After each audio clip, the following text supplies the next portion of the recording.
What's up? Yankee Jeff here with some more t-shirt therapy. What I got tonight? Old Star Trek action, some old school stuff. Thanks for tuning in tonight. I appreciate you guys checking out my channel.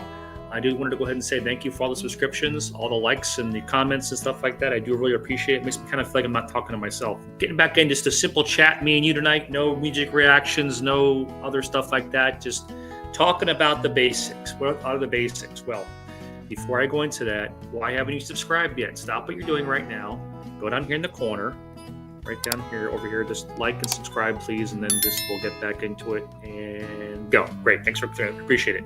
Okay, so one of the things I want to talk about, I was on one of my Facebook pages today for recovery, and somebody was lamenting the fact that their loved one is in recovery, and they don't know what they're supposed to be doing. They don't know how they're supposed to be helping their loved one, and I was kind of flummoxed by that. I said to myself, self, this person's looking for answers to somehow still try and help their loved one who's actually seeking help. They're in recovery. They're doing what they got to do. So what's the answer? They're supposed to do what they're supposed to do. So if you have a loved one that's in recovery or seeking help for their addiction, what are some of the steps that you can take to better yourself? Because again, this has nothing at all to do with you trying to fix them, right? So that being said, if your loved one's in recovery or seeking help for their addiction, you need to seek help for your addiction. What's your addiction? Your addiction is trying to fix them, right? That's your addiction. So what I suggested to this person on the Facebook page was prayers for your loved one. That's wonderful that they're actually seeking recovery, but step away from this thing that you feel like you're not doing enough because you're not there to help them. Well, A, you're not a professional. You don't play one on TV. And I doubt you stayed at the Holiday Express last night. So you need to take care of you, right? So how do you take care of you? Well, the first thing you should do is again, realize that you have no control over their situation, over their recovery. They have to take care of them. You take care of you. So you take care of you by doing what? Well, you can get your tushy to a meeting ASAP. Get to a AA meeting if that's the only thing around you. Even though you yourself aren't an addict, you can still find some good steps there. Favor is a great option. Faces and Voices of Recovery. These are the things that you should be doing for you. They're helping themselves. You got to help yourself.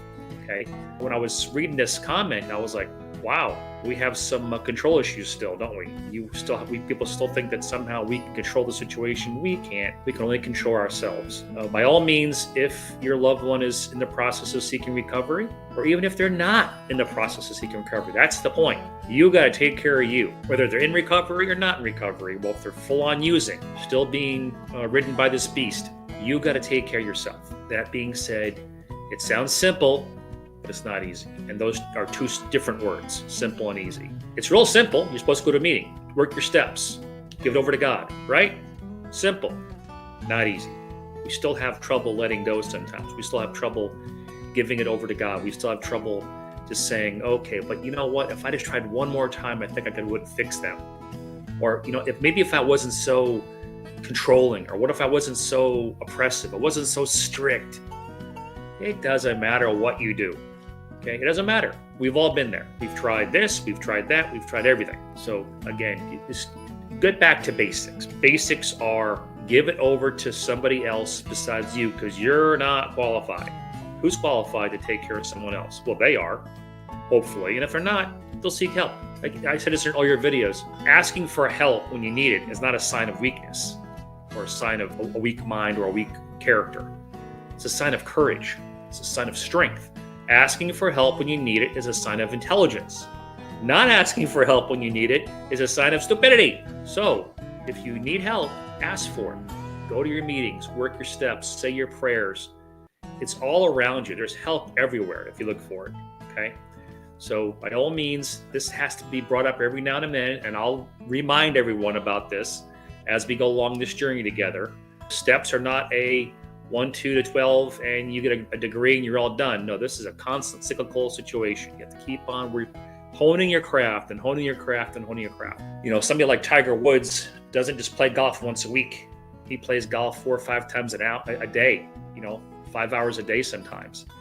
It's his craft. He's trying to hone his craft. All taskmasters try to hone their craft. And if you truly want to try and get better at this whole recovery thing, then you've got to keep on working your steps and honing your craft. Keep on brushing off your tools, making sure that you have accurate help around you. And if you can't find help, you're not looking hard enough, right? So that being said, if you have any questions, please email them to me. I'll answer them as they come across. I answer every comment as they come across. So please, let's get those comments over here as soon as you can. I am not an expert. I'm not a licensed therapist. I am not a licensed recovery coach, okay? But I can promise you this. There's a lot of people that licensed trained chefs that work food trucks. Some of the best food in the world comes out of food trucks. The point I'm trying to make is I'm a serial enabler. I'm a lifelong codependent, and therefore I'm trying to help some of the people around me. That's all this is about. This is about a guy trying to help not make the same mistake. So, right? Does that sound good? Fantastic. So keep the questions coming. We'll keep on coming back because you know why? It works if you work it. It really does. It works if you work it.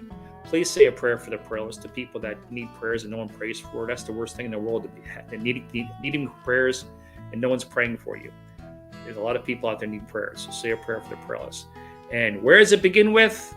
You, right? Fantastic. You're learning. Great. Fantastic, guys. All right. That's a quick video tonight. I'm going to go ahead and get some dinner, and then I'll check out the next one. Take care, guys. God bless. Talk to you soon.